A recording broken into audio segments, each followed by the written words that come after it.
Okay, welcome folks. This is a very special episode that we got here today. We are looking at the Mount Rushmore of wrestling. Yep. Our friends Andrew and Ross over at Ring the Bell, they've already recorded theirs and posted theirs, so we thought, sounds like a pretty cool idea. I think we should do our own versions. Yep. Now, better quickly talk through the rules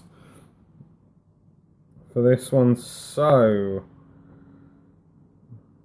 just in case you don't listen to Ring the Bell, the rules and the qualifying for the Mount Rushmore is they have to have won a world title. So that can mean WWE, WCW, ECW, NWA, TNA? TNA, Ring of Honor? Yeah, why not? Wow. So, but we did have a list of givens Yes. who, everyone would put on there. Yeah. So you can't put these guys in. Yeah. So we've got Bruno Sammartino, Hulk Hogan, Vince, Stone Cold, Rock, Triple H, Shawn Michaels, Cena, Ric Flair, Taker, and Bret Hart and Randy Savage.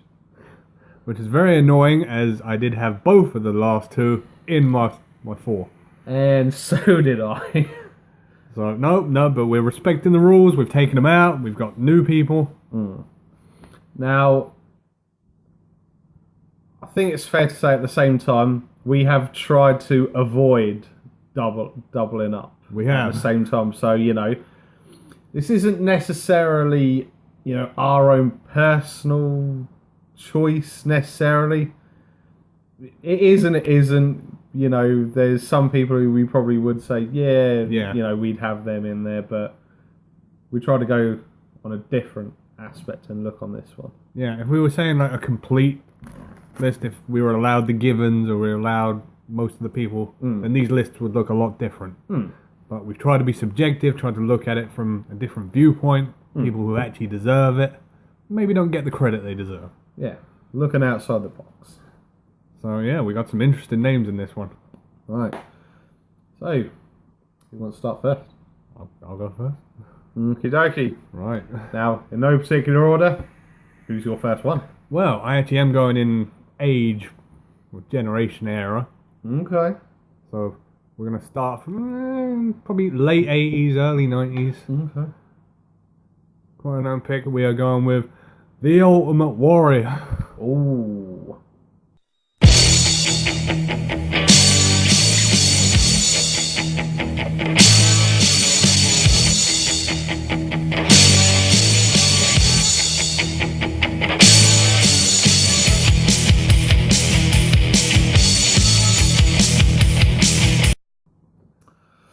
Wow. Yeah.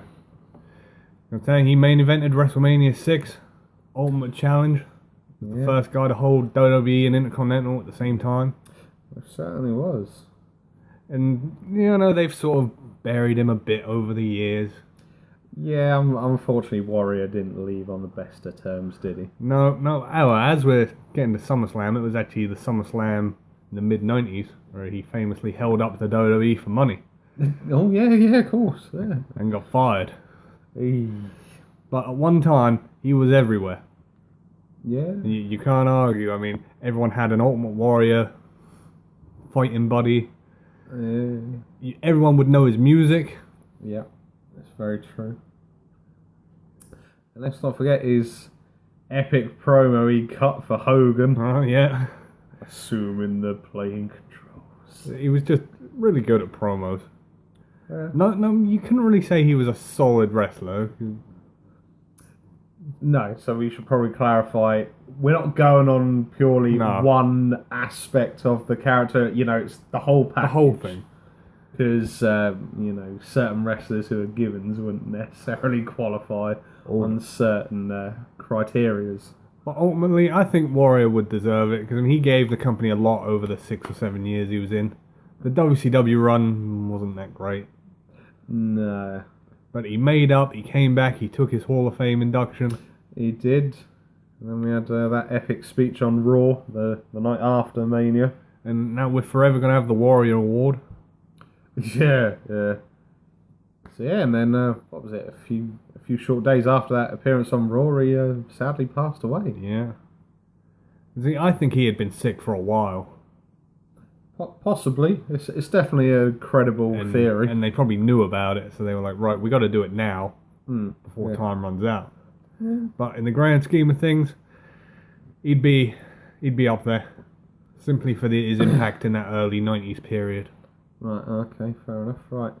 Yeah, it's a good choice, man. Okay, number one for you. So, in no particular order, and you know what, I'm going to stick to around the same era. Mm-hmm. Now, for me, I've gone for a WCW guy. Oh, that's interesting. Now, for me personally, when I think of WCW and, you know, who was the epitome of WCW, I don't think of Goldberg. I don't think of Hulk Hogan. Oh. I think of this man, the icon, Sting.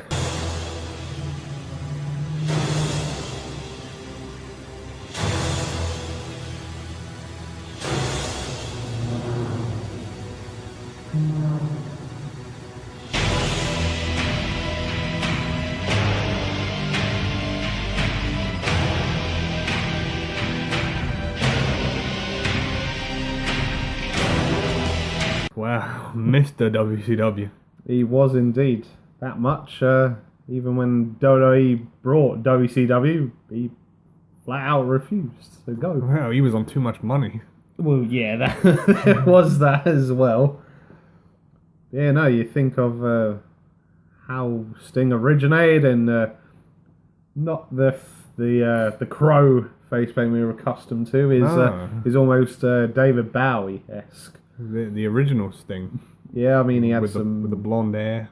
Yeah, he had some epic matches back then. I mean, his rivalry with Flair was legendary. Yeah, a lot of people rave about that rivalry. Yeah. Yeah, simply for his impact in WCW. I mean, before Goldberg, before Hogan, before Nash, before NWO, Sting was there. Mm-hmm. And him and Flair were putting WCW on the map. And it's got to be said, like, a lot of people don't reinvent themselves over the years, but he completely reinvented himself. Yeah. And made it work. Yeah, most definitely. I mean, maybe put a question mark on the Wolfpack Sting, but give me his dues, he invented himself. And it worked brilliantly, and then of course, we then had the inevitable moment where he finally got brought into WWE. Yeah. Had the Hall of Fame induction, and then he had the match at WrestleMania with Triple H. Amazing match. Yeah, it was one of the best ones on 31. It was really good, and then you had, of course, the humongous pop of DX and NWO coming out so good. To help out. Yeah. Yeah, and sadly, his career didn't last much longer because I don't want to blame Seth or Sting for it. It was just one of those things that happened. Yeah. But he took a bad bump into the turnbuckle, and it pretty much forced his retirement. Yeah. Yeah. So, well, I suppose that's someone he can always hold down, no matter where his career takes him. Seth Rollins was the last man to face Sting in a wrestling ring. But it didn't take away from his WrestleMania moment, his Hall of Fame career. No, definitely. He absolutely deserves it. Yep. Without a shadow of a doubt. I mean, you think about it, and even between them, he wrestled for TNA for all those years. He did, yeah. He had some great work with Angle and Joe. So, we won't mention the two big groups that were in at the time. No. But yeah, you know... He's wrestled for a lot of the major companies over the years. He's had a near 30-year career, more or less. Yeah, very, very few people are able to say that. No, that's a good shout. Yeah. Right, so, number 2. Okay, we're moving forward a bit here. Couple of years, mid-90s. Now, I've gone for the man rather than all of his gimmicks. Okay.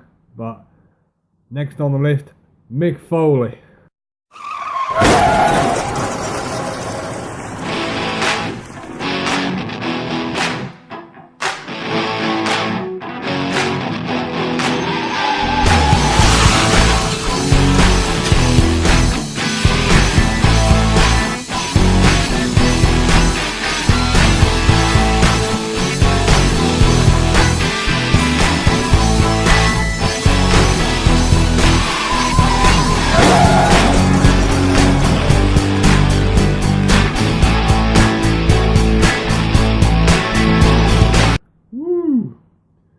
You know, he came into the WWF as Mankind. But he was Cactus Jack in ECW before that. Yep. And oh man, what can you say? It's just, if we talk about Sting and his reinvention, Mick Foley is a master of reinvention. Yeah, most definitely. I mean, technically he's had 4 characters because obviously he played himself at one point. He's wrestled as Mick Foley.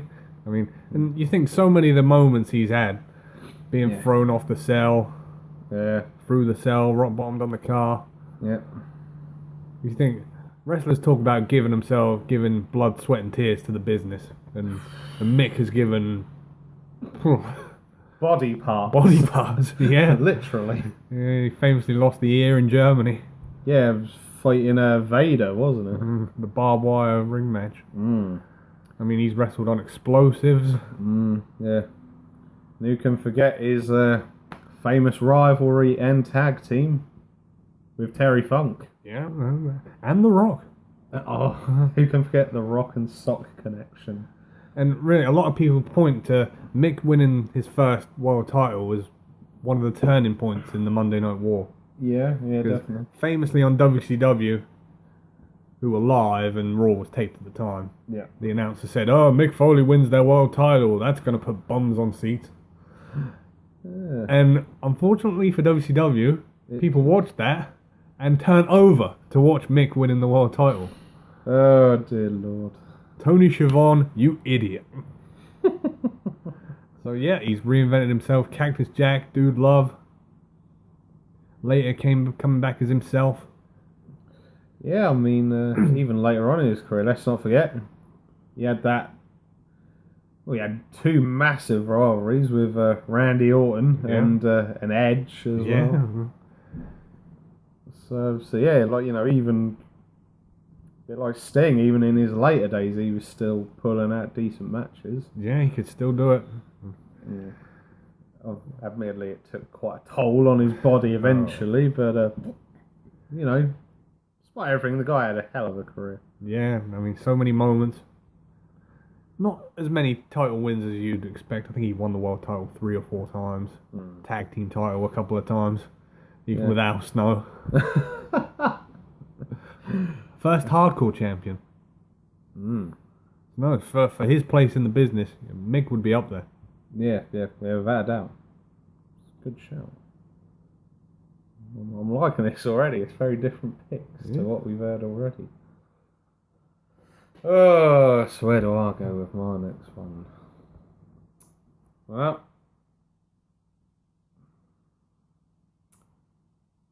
I'm going to be sticking around sort of the same era. This man, a Hall of Famer. His son's wrestling in WWE at the minute. Wow. Now, before you get carried away, no, it's not Cowboy Bob Orton, Sam. Boy. Sorry, couldn't do it to Bob, and plus, you know, he had that instant with the Undertaker. Ooh, you don't want to bring that up. No. Man, I'm going for Mr. Perfect.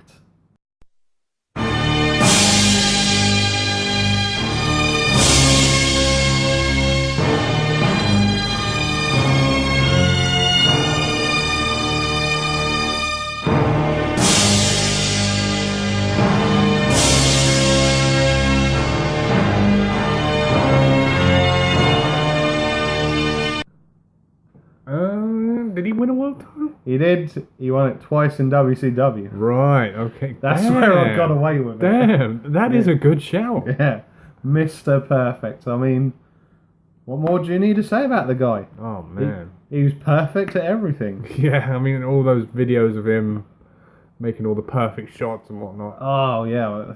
I think one of the most hilarious ones was when he threw a touchdown to himself. Yeah, he threw it and caught it. But no, I think it's safe to say, though, in the early to mid-90s, that you could arguably say Mr. Perfect made the Intercontinental title. Oh, he did. One hell of a run with it. Yeah. I mean, Mr. Perfect, he doesn't really get the admiration he deserves, but he is one of those people who could have a good match with anyone. Not a lot of wrestlers can. No. That's Triple H, that, early on in his career. Oh. But no, I thought, after I was racking my brain trying to think of names, and I was just like, how can we not have Mr. Perfect on a Mount Rushmore of wrestling? Just a phenomenal wrestler. I mean, fair give him his dues. After he had his run in WWE, he then did go to WCW. And although he won 2 world titles, it was a bit of a hit and miss with him. Yeah. Unfortunately. But, the guy will go down forever. And he was great on commentary as well. He was. And if you're going to watch one of his matches, look up his Intercontinental title match with Bret Hart. I think it was at a SummerSlam, early 90s. Possibly 91, I would say. Are we unintentionally doing a SummerSlam running theme here? It's just coincidence. So yeah, and unfortunately, we lost Kurt Hennig quite a few years ago, unfortunately. Yeah. But, it may not be what we want, but, we've still got his son around to keep it running. Not necessarily how we would like it to, but, people power. God damn it. Damn you, Johnny. Yeah, that's my number 2 pick. Yeah. And look out for his cameo in the 2002 Royal Rumble. Place went ballistic. He actually came down to the last 4 in that Royal Rumble. Wow. You think that was way after he was in his prime. Mm-hmm. The reaction when he hit the perfect plex. Oh, man. Just showing, even at that age, he was still perfect. Yeah, he could still go. Mm. No, definitely deserves to be on there. Yeah. So, number 3. Number 3. 4. Right. Well, we're getting a bit later now. Attitude Era. Okay. And he's actually still wrestling today. Ooh. Gotta go with him. WWE's resident rock star. The Ayatollah of rock and roller. Ooh. Y2J. Wow. Chris Jericho. Oof.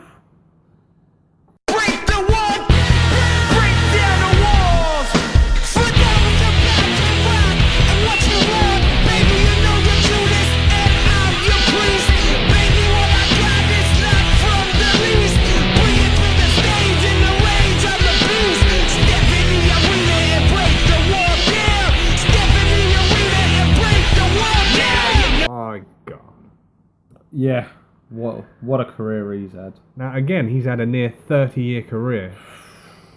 Jeez. Wrestled all around the world. Yeah, I mean, he was in New Japan, he was in WCW, he's been in WWE. There's even rumours that he could be joining TNA on a little stint shortly. He's even had a stint in New Japan. Two stints. Yeah. And, well, what can you say about the guy? He's been in so many different generations. Yeah.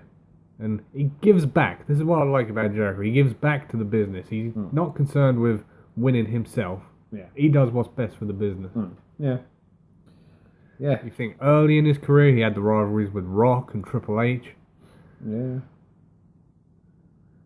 Yeah, and well, we go back even further. I mean, he was sort of like one of the marquee guys for the Cruiserweight division in WCW with Eddie and Ray, along with Dean Malenko and a few others. He even had a stint in ECW as well. He did. Not very long. How can we forget about him in ECW? Jeez. He's had phenomenal matches with Benoit, Angle, Triple H, Rock, Austin. And I know they touched on it on their one as well, but it's got to be mentioned.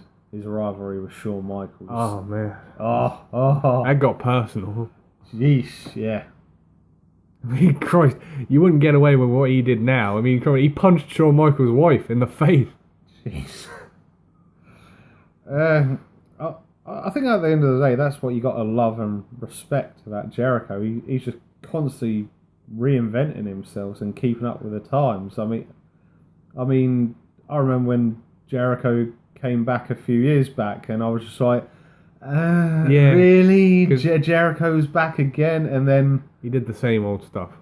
Yeah, and then he got a scarf and a list over. He did. I went out and brought a Chris Jericho t-shirt. I wanted to buy one. Oh my god! And it was and who could forget the Festival of Friendship? Such a segment. That whole program with him and Kevin Owens was just pure gold. Yeah, amazing. Let's not forget as well, he had quite a good and famous rivalry with China as well. Yeah, for the Intercontinental title at the turn of the century. I think Hardcore Holly was a part of that match as well at Rumble. Yeah. I think was that when China won it? I think Jericho won it at that Royal Rumble. Yeah. Or well, they were co-champions, and this was how could I forget about that when they were co-champions? Because they both pinned Jeff Jarrett at the same time or something like that. That's right. But no, one hell of a run. And like I gotta say, when he came back that time you mentioned, and it was same old Y2J, same stuff. I went off him. But credit to him, he came back, reinvented scarf, list, the light up jacket. And let's not forget as well, he's a title holder in New Japan still as well. So whether he's going to be wrestling again soon in New Japan or whether he'll defend it on his cruise, maybe. Ooh. I suppose they'd have to do that on a separate night, because aren't they doing the whole Alpha Club versus Bullet Club, I think, on his cruise? Probably. Yeah, because I think randomly the Young Bucks have joined up with Jericho. Oh, man. Yeah, and I think it's Scale, Omega, and Cody on the other team. But one point I want to make, though, quickly. Oh, dear. As much as I've enjoyed the guy's work, he is not the first undisputed champion. That belongs to the Macho Man. Watch WrestleMania 4 if you don't believe me. Jericho, you can't have that accolade. I'd put you on Mount Rushmore, but undisputed champion, you weren't the first. So that's 3 down. Over to you. Well, you know what? I'm going to go with my one shock entry. Shock. No, it's not Shockmaster. And no, I haven't put any of the Undisputed Era in there. No doubt all three of them are going to have hell of a career in the company, but way too early for that. No, my one is, once I started thinking back and thinking the type of icons and people that have got to be on a Mount Rushmore, history-defining moments and whatnot, I thought, well, there's one guy here who has been notably said on multiple occasions is an unsung hero. I am going for my third entrant on Mount Rushmore is the first African-American heavyweight champion. Oh, no. Ron Simmons. Oh, bloody hell. Damn!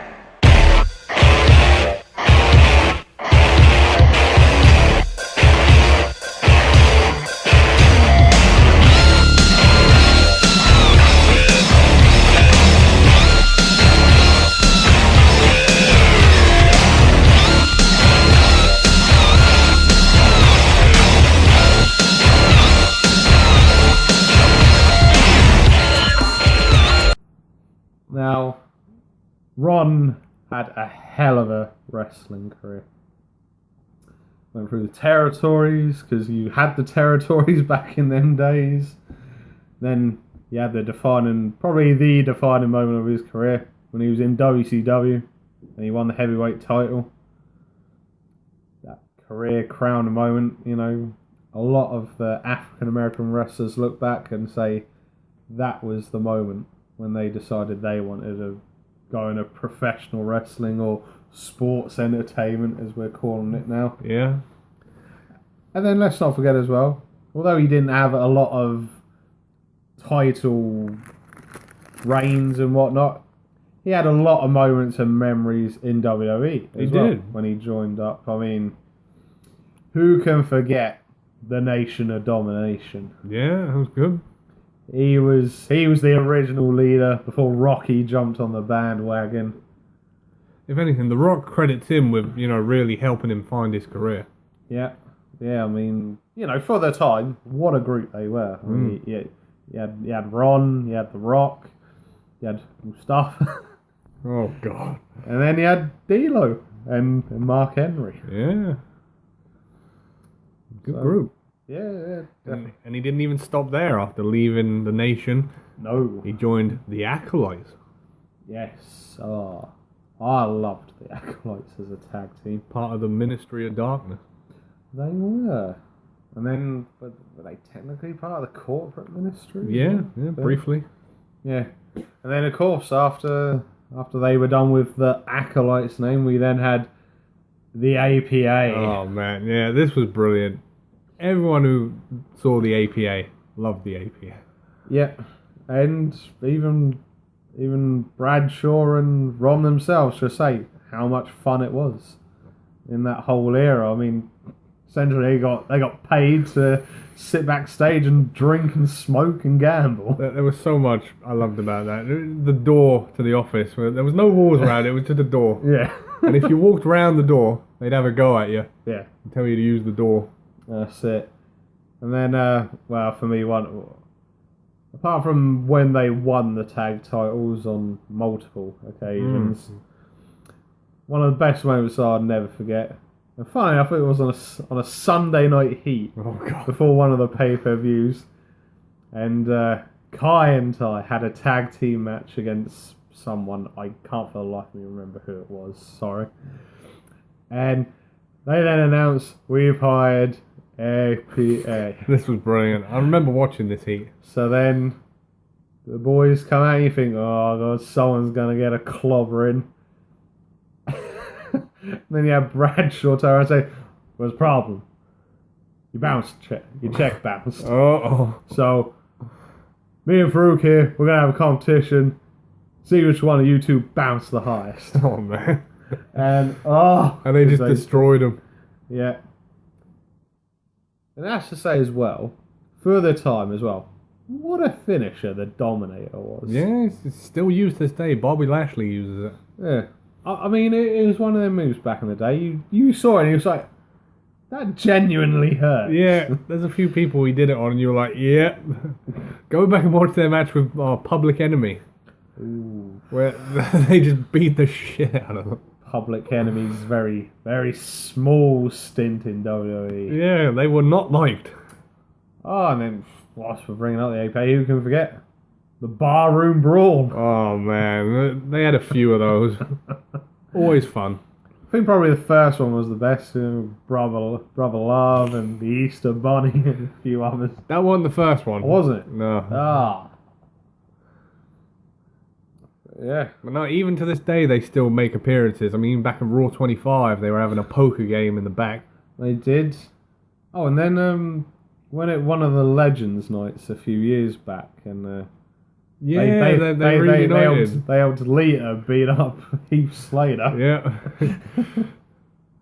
When Heath Slater was on his legend killing tour, which didn't go very well. He didn't win a match. Mm-hmm. Yeah, Bradshaw said he had one clothesline left. He was saving it for someone. And Heath ended up taking it. Hey. But no, that's a good shout. Ron Simmons. Pioneer. Most definitely. Oh, Christ. Okay. So, one more. Yeah. Down to the last ones. Well, this one, he probably would appear on a few lists. I was expecting this one to appear on numerous lists. Again, started around the same time as Jericho, late 90s. Mm-hmm.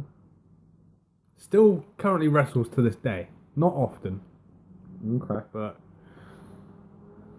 thinking about it, I say, yeah, he deserves it. We're going one of the only Olympic gold medalists in the WWE, Kurt Angle. Ooh.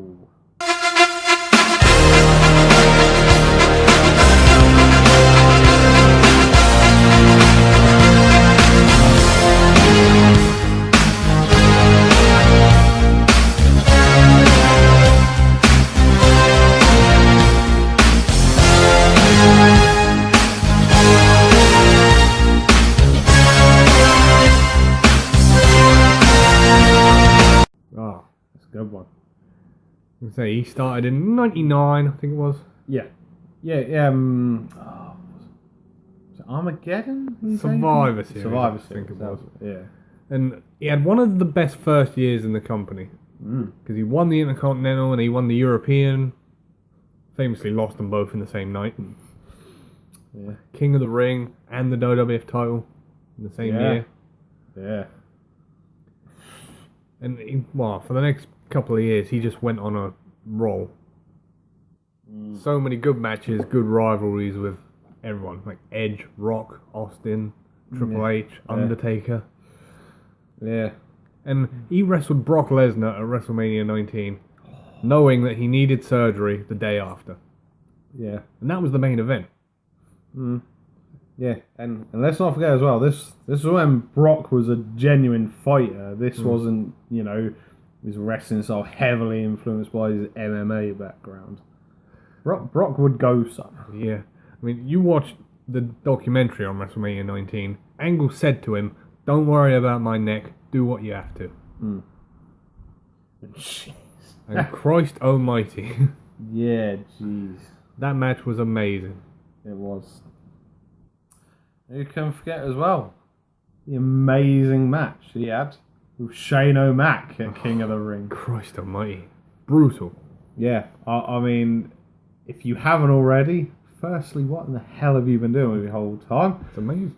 Watch the table for three with Shane, AJ and Kurt. Yeah. Because they talk quite a bit about the King of the Ring match. And there's one time where they say, well, Kurt chucked me into the pane of glass first time, didn't shatter, so then he literally launched me through it the second time to make sure it broke. And again, they just didn't care about their bodies. They just wanted to put on this amazing match for the crowd. And it's got to be argued as well as being an amazing wrestler, he was funny. He had so much comedy in it. Yeah, he did. Any of the stuff he did with Edge and Christian, with the chicken suit. Yeah, amazing. Sexy Kurt. Yeah. Well, let's not forget his epic teaming up with Austin. Oh, God. When they were fighting for Vince's affection. They were both injured at that time. Easy way to keep him on telly and not have him compete. And you know what? Still to this day, he still brings it out every now and again. He wrestled at WrestleMania. One of the matches of the night. Most definitely, yeah. Teamed up with the Shield last year. Yeah, admittedly, he didn't look amazing, but on, what was it, some silly, 4 days notice, he probably did as best as he could. So, I think Kurt's he's on the same level as Triple H, Taker, maybe, he can pull out a couple of decent matches a year if you need him. Right, he went into the Hall of Fame, and you can't say he don't deserve it. Oh, of course not.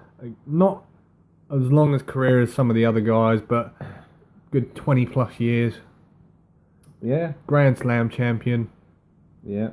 King of the Ring winner. He's pretty much done it all. I think they did. Did he ever win the Rumble? No. The one that eluded him. Got to the final two in 2002. Triple H chucked him out. Yeah. That was as close as he got. Let's not forget as well. He had his long stint in the company which he's also a Hall of Famer as well. Yeah.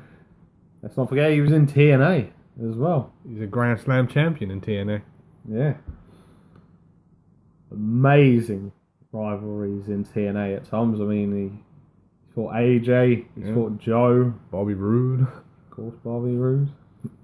And I would have thought he would have fought the likes of Christopher Daniels and that. Yeah, he's probably fought all of them. At some point as well.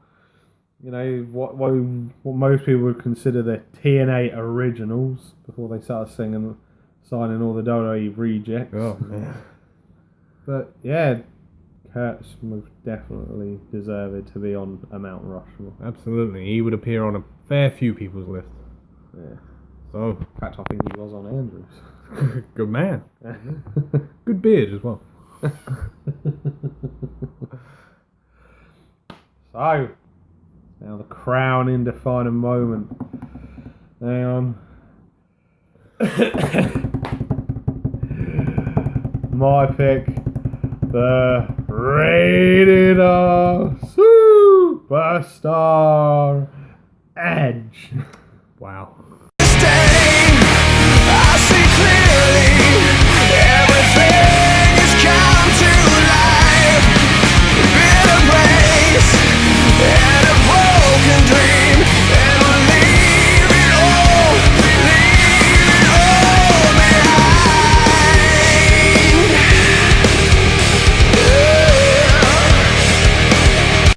Wow. I'm sorry. I could not have Edge on my Mount Rushmore. What more do you need to say? I mean, the guy debuted in 1998. Yeah, I think it was 98. Yeah, and again, he's had to reinvent himself a few times. I think him and Christian did briefly come in without a gimmick, and then they were kind of just like guys with leather jackets. It was very basic. Yeah, and then of course they then got brought in to the Brood with Gangrel, and I much more preferred them to the Hardys version of the Brood. Oh, that was didn't need to happen. No.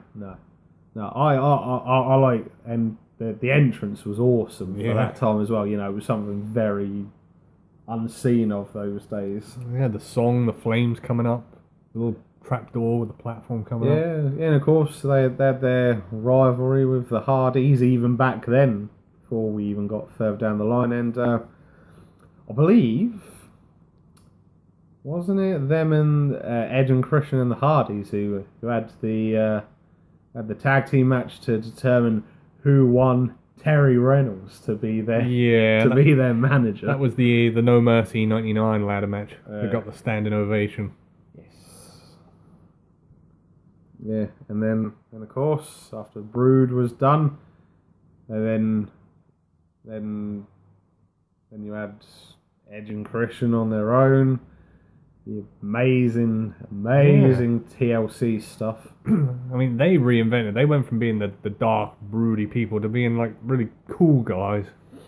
Yeah, and sort of like Edge's character was more sort of like, you know, an outsider. He did his own thing and that. And then again, sort of a first, if you call it, unless you forget about the Sandman. Edge at his entrance coming out from the crowd. Yeah, they did. They both did for a while. Yeah, and then you thought, well, you know, they've had a hell of a career as a tag team. Like, you know, they could pack their stuff up and be happy with that now. They could, but no, that wasn't enough for Edge. We then had the amazing invention of the Rated R Superstar. Yeah, I mean, this came about very naturally. It was a SummerSlam one year. Damn it. This is just complete coincidence. But there was a SummerSlam in Canada. Edge was still a fan favourite at the time. Yeah. And Canadian crowds, which are known for being, you know, weird, let's say, they booed Edge. Yeah. And he took that and he used it. Yeah. And that was like the catalyst for changing from happy, edge to the darker, more shady edge of Rated R Superstar. Yeah. Because he started losing the plot, going, "It's about me." It's all about Edge. And Christ, what the run he went on, winning Money in the Bank, That cash in. first ever. That cash in at New Year's Revolution on Cena. Oh my god. I can't tell you the last time I cheered so loudly that night. Yeah. Yeah. He actually broke character that night. I'm not sure he was supposed to, but he did. Yeah. Because he won the title and he dropped to his knees, started crying. It's an emotional time. Yeah, I mean, if you think about it, he'd been in the company About 8 years at that point. 8 years by that point, And that was a good thing back then. It was a steady climb. It wasn't just like, you've had a good year or two. Screw it. We're chucking you in the main picture. No, I mean, he really worked for that. I mean, you think he went from tag team, intercontinental. He climbed his way up. Yeah, really. he did. And he fully deserved it as well. And, oh, jeez. Trying to remember the exact figure now. Was it 12, 13? Yeah, I think it was 12. 12-time World Heavyweight Champion. It was a few. It's unbelievable. Because after he won that first one, he just went on a run. Yeah. Had some great rivalries. I mean, you can forget Taker. Oh, Him and Taker. Oof. Their match at WrestleMania, amazing. Yeah. And it was touched on by the other guys, because funnily enough, Andrew picked Edge as well. That started the rivalry at Mania. Who starts a rivalry at WrestleMania? Oh. Crazy. You think he had his moment where he speared Mick in that hardcore match? 22? Yeah, through the flaming table. Yeah. Unbelievable career. Fortunately, cut a bit earlier than what we were hoping for, but he still went out on top. Yeah, he did. And he was able to walk away from the ring, unlike some people, unfortunately. I think he successfully defended his title at WrestleMania. He did. Beat Dolmio. It was a great match. Then they trashed his car afterwards. So yeah. And I think it's safe to say he's one of the few exceptions you genuinely miss him, even today. You do. If he said, "I'm coming back tomorrow," you'd be all for it. Oh, yeah. Screw it. Put a title on him straight away.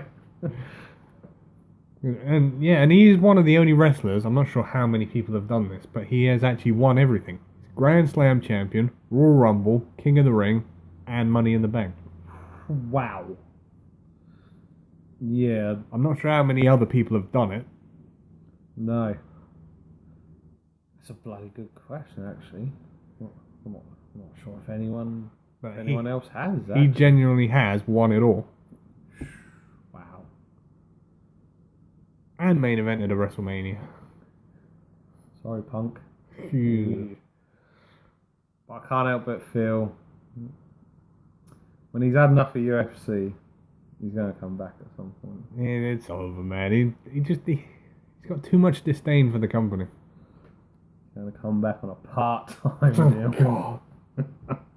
Wouldn't that be the ultimate punch in the gut? Wouldn't that be ironic?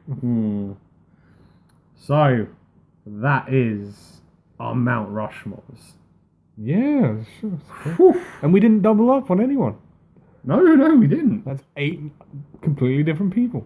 Yeah, I'm impressed with that. Admittedly, we did have 2 doubles originally. We did. It would have been 3 because I took Edge out of mine. You did. For the reason why I had too many Canadians. So, it's Mount Rushmore. Whew. So, what do you guys think? Yeah. Who would be on your Mount Rushmores? Yeah, leave them in the comments below. And we'll see if we agree. Remember, you've got the rules. If you need a reminder, go back to the start of the video and refresh on who's allowed and who's not. Yeah, maybe we'll try add it in the description. So, but just quick recap: they have to have won a world title. Yes. It can be in any company, but they have to have won the world title. Mm-hmm. And there's no stipulation, have to be retired or living or whatever. Anyone you like. If they've won a world title, they're in. Yeah. So that's going to wrap things up. From your hosts, the master of the brain damage, Martin. and the one and only Sam H. We will see you on the next one. Rushmore.